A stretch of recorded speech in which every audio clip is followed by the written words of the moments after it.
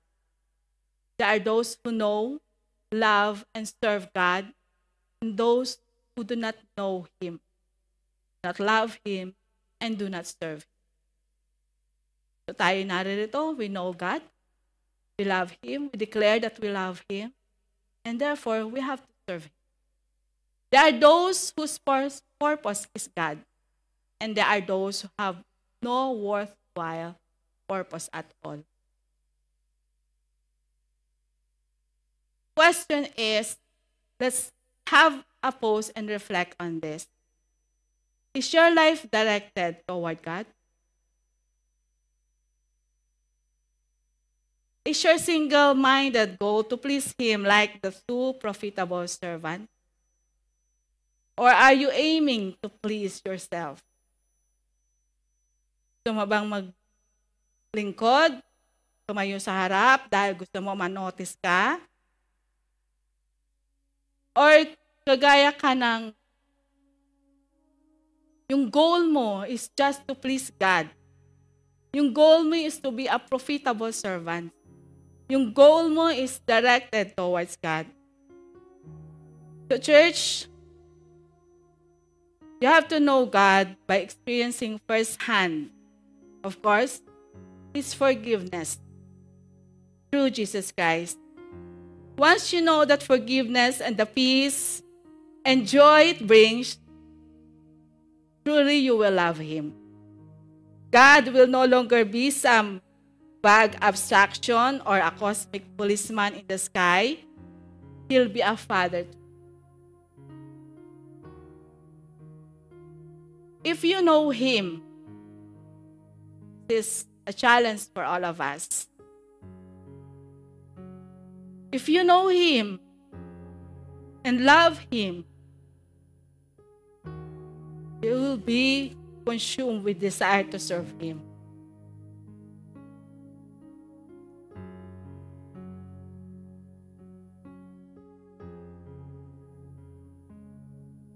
If you know God and you're telling that you love Him,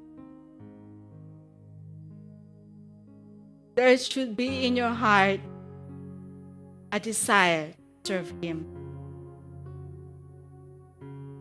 As we continue to ponder on this message and how the Lord speaks to you today, I'd like to call the worship team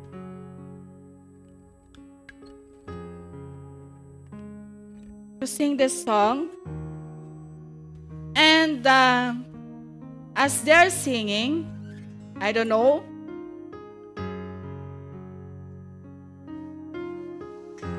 kung may fear sa puso mo to step forward,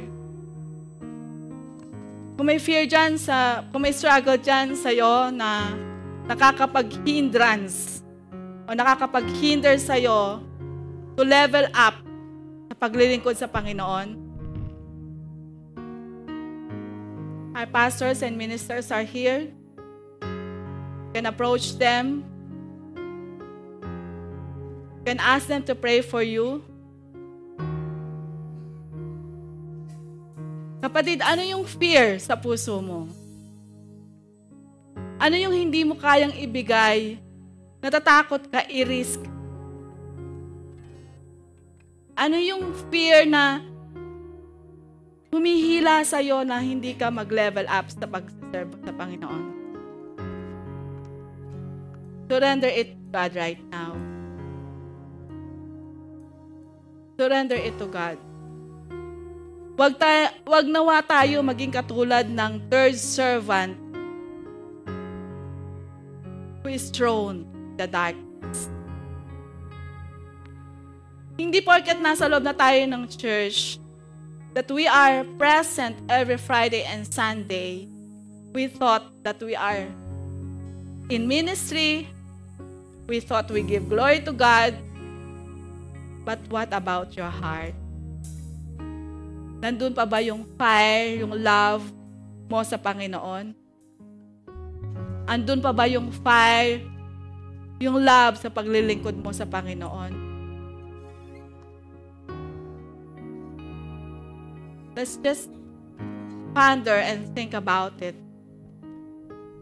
As this song speaks to you,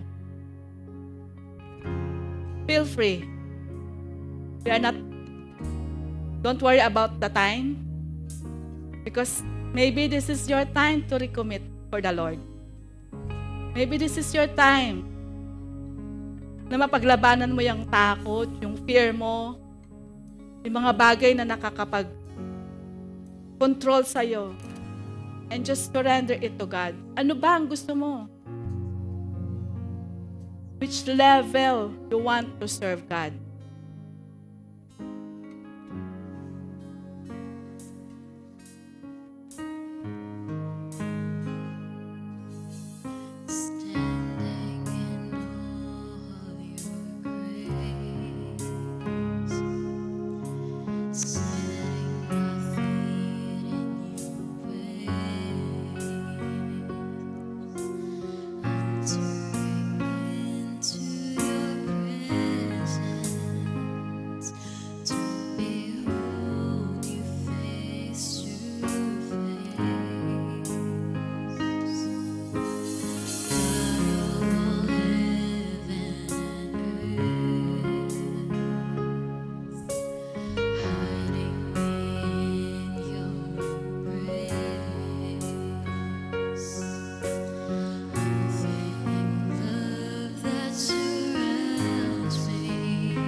Church, this is your opportunity.